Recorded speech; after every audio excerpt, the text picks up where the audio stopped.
বিসমিল্লাহির রহমানির রহিম। আজকের এই ৫ নম্বর রামপুর ইউনিয়নের কর্মী সমাবেশের সভাপতি, মঞ্চে উপবিষ্ট জেলা বিএনপি, থানা বিএনপি, সকল অঙ্গ সংগঠন এবং আমার সামনে প্রাণপ্রিয় বাংলাদেশ জাতীয়তাবাদী দল চাঁদপুর জেলা শাখার ৫ নম্বর ইউনিয়নের ভাই ও বোনেরা, আসসালামু আলাইকুম। আজকে অনেক বছর পরে রামপুরে আসছি।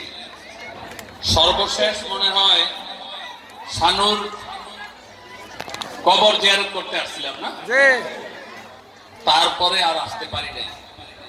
আসতে আসলে চাইলেও এই ফেসিবাদের বেয়াদবদের কারণে আসতে পারি নাই। এই ফেসিবাদের ধারণা ছিল রামপুর ইউনিয়ন থেকে হয়তো বিএনপির ধানের শীষের নেতা কর্মীদেরকে ধূলিসাৎ করে দিয়েছে। আজকে প্রমাণ করে রামপুর ইউনিয়ন ধানের শীষের ঘাঁটি। আজকে রামপুর ইউনিয়নের মা বোনরা এখানে উপস্থিত আছে, সকল ধর্মের মা বোনরা এখানে উপস্থিত আছে, সকল ধর্মের ভাইয়েরা আমার এখানে উপস্থিত আছে। আমরা বাংলাদেশ জাতীয়তাবাদী দলের senior vice chairman Tarique Rahman প্রতিদিনই আমাদের উদ্দেশ্যে ভার্চুয়ালি বিভিন্ন জেলার সাথে যুক্ত হয়ে বিভিন্ন ধরনের দেশ কিভাবে আগামীতে বিএনপি ক্ষমতায় আসলে চলবে সেই ব্যাপারে আমাদেরকে কিছু ধারণা দিচ্ছে কিনা।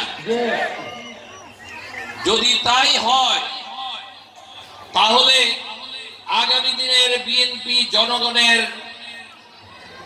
ক্ষমতাশালী বিএনপি হবে। আগামী দিনের বিএনপি হবে সেই বিএনপি যে বিএনপিতে কোনো সন্ত্রাস থাকবে না, যে বিএনপিতে কোনো মাদকের স্থান থাকবে না, যে বিএনপিতে থাকবে শিক্ষা, যে বিএনপিতে থাকবে যা সাধারণ মানুষের সেবা। সেই বিএনপির কর্মকাণ্ড আমাদেরকে এখন থেকেই শুরু করতে হবে। তা করতে হলে আমাদের অনেক কিছুর পরিবর্তন আনতে হবে। যেমন আনতে হবে আমাদের নৈতিক পরিবর্তন। আওয়ামী লীগ এটা করছে, আমরা এটা করব, তা করা যাবে না। যাবে না। আমরা যারা আমার সামনে এখানে বসে আছেন ভাই ও বোনেরা, সকলেই গত 15 বছর কষ্ট করে আপনারা চলেছেন। এই কারণেই বিএনপি জনগণের বন্ধু হিসেবে পরিণত হয়েছে। আগামী দিনেও আমাদেরকে কষ্ট করে জনগণের সেবা করতে হবে। সেই সেবাটুকু করতে হলে মা বোনদেরকে অনেক কষ্ট করতে হবে। আগামী দিন আমাদের যে ওয়ার্ডের যে মা বোনরা আছেন এখানে, ওয়ার্ড বিএনপিতে, ওয়ার্ড মহিলা দলে, প্রত্যেকে যে সকালবেলা অন্তত ঘরে ঘরে ঢুকে ধানের শীষের বেগম খালেদা জিয়া এবং তারেক রহমানের ব্যাপারে আপনারা বলতে হবে আপনাদের কি কোনো অসুবিধা আছে কিনা, সুবিধা আছে কিনা, কোনটা করলে আপনাদের জন্য ভালো হবে সেইটা আবার আমাদের যে সভাপতি সাধারণ সম্পাদক ইউনিয়নের আছেন তাদেরকে আপনারা জানাবেন। যদি কোথাও কারো কোনো একটি কল লাগে, স্বৈরাচার লাগে, টয়লেট লাগে, সেগুলো আমরা আপনাদেরকে বানিয়ে দেওয়ার চেষ্টা করব। সরকার বিভিন্নভাবে গত 15 বছরে এই যে লুটপাট করেছে গ্রামে গঞ্জে, সেই লুটপাটের এই জায়গাগুলো ছিল লুটপাটের একটি অংশ। যেমন একটা ইউনিয়নে দেখা গেল 50টা টিউবওয়েল আসছে, তারা 50টা টিউবওয়েলের তারা ভাগযোগ করে 1-2টা টিউবওয়েল বসে বাকিটা ভাগযোগ করে নিয়ে গেছে, নিচে নাকি না? এতে কি জনগণের উপকার হয়েছে? হয় নাই। বিএনপি 50টা যদি টিউবওয়েল অনুমোদন হয়, 50টা টিউবওয়েল যে বসবে তার নিশ্চয়তা দিবে। আপনারা দেখেছেন ওএমএস এর চাল, ওএমএস এর চাল ডিস্ট্রিবিউশন এখন সরকার ঠিকমতো করছে কিনা? করছে তো না? আমাদের দলীয় নেতৃবৃন্দরা ওখানে উপস্থিত থাকে। টিসিবির চাল উঠিয়ে আনে 100 কেজি দেওয়ার কথা আপনাকে 30 টাকা ধরে নাকি চাল, সেটা 20 কেজি দিয়ে বাকিটা বাজারে নিয়ে বিক্রি করে ফেলতো গত 15 বছর। এখন কি সেটা করতে পারে? পারে না। সুতরাং আপনারা সজাগ রাখবেন, এই স্বৈরাচারের কেউ যেন আগামী দিনে আর এই টিসিবি, ওএমএস এবং সরকারি অনুদানের মধ্যে ঢুকতে না পারে।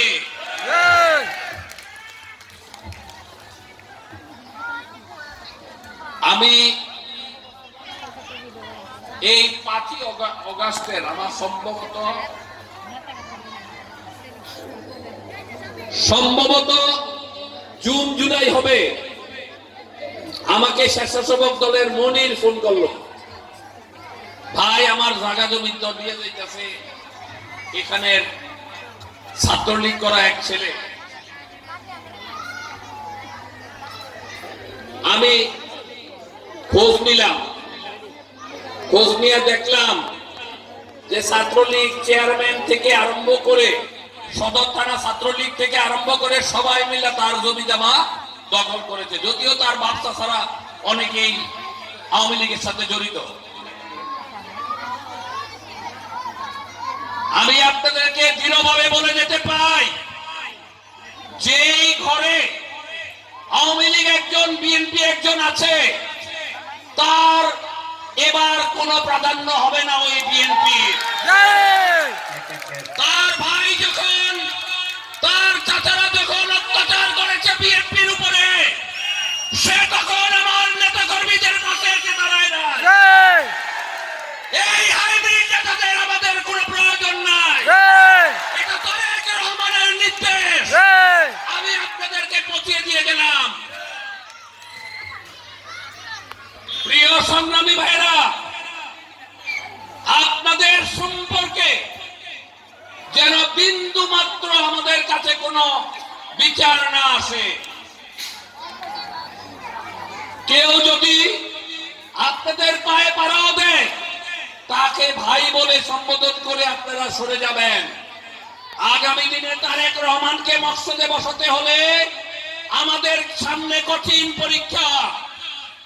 শুধু ফেসিবাদী নয়, অনেক পলিটিক্যাল পার্টি আছে যারা আমাদের বিরুদ্ধাচরণ করছে।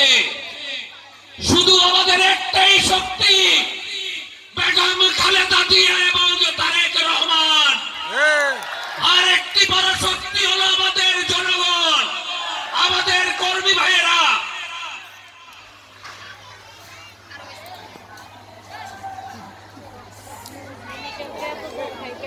প্রিয় নেতৃবৃন্দ, আমার সহকর্মী রামপুর ইউনিয়ন বিএনপি, যুবদল, ছাত্রদল, স্বেচ্ছাসেবক দল, মহিলা দল, যে যে কমিটি এখনো হয় নাই, সকল থানার সভাপতি, সাধারণ সম্পাদকরা, অঙ্গ সংগঠনের এখানে উপস্থিত আছে। আপনারা এখানে বসবেন, বসে কমিটিগুলো সুন্দরভাবে করবেন। ছাত্র দলের কমিটি, ছাত্রর বাইরে কোনো কমিটি হবে না। শুধু যারা কলেজে যায়, স্কুলে যায়, তাদের বাইরে কোনো কমিটিতে কেউ অন্তর্ভুক্ত হতে পারবে না। প্রত্যেকটা ওয়ার্ড কমিটিকে আমাদেরকে শক্তিশালী করতে হবে। নির্বাচনের সময় হয়তো আমরা আসতে নাও হতে পারি, কিন্তু জনগণকে সাথে নিয়ে আমাদের কর্মী ভাইয়েরা নির্বাচন করবেন। আমরা এ পর্যন্ত কি কারণে এই গত 15 বছর আমরা কষ্ট করেছি, আপনারা সবাই কষ্ট করেছেন। একটি নিরপেক্ষ তত্ত্বাবধায়ক সরকারের আন্ডারে একটি ভোট হবে। আমরা 90% লোক মনে করেছিলাম যে এইটা মনে হয় আমাদের জীবদ্দশায় হবে না। তোমরা আপনারা তো মনে হয় ভোট কেন্দ্রে যান নাই গত 15 বছর নাকি? কিন্তু আগামী দিনে সকলের দোয়ায় দেখেন আমাদের আন্দোলনের ফসল ছাত্র জনতা আইসা ঠেক দিছে, ফেসিবাদ পলাইয়া যাইতে বাধ্য হয়েছে। এখন মানুষ নামও নেয় না, নাম নেয় না, নাম নিলে মনে করে যে এটা একটা গুনাহ হইতে পারে। সে এত কলঙ্কজনক একজন মহিলা। আমি যখন এই রাস্তা দিয়ে আসলাম আমি মনে করতেছিলাম যে বাংলাদেশের সবচেয়ে ভালো রাস্তা, এটা মনে হয় টাইলস দিয়ে মোজাইক করা রাস্তা, গ্রানাইট লাগানো। আমারই দেখলাম যে গাড়িতে বসে মাথার অবস্থা একটু ব্যথা করতেছে, তারে বুঝতে পারছি এই যে আমার সামনে জনতার একাংশ বসা, মা বোনরা বসা, আপনাদের কি অবস্থা মাজার, শুধু লুটপাটের কারণে,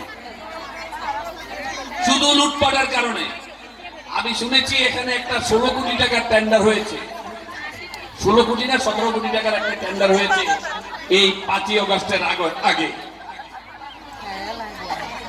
সেই কাজের 10% ভাগ নাকি এই এলাকার আপনাদের এই সন্তানের ভাগাভাগি করে নিছে। আপনারা কি জানেননি? জানেন ভাগের কথা জানেননি?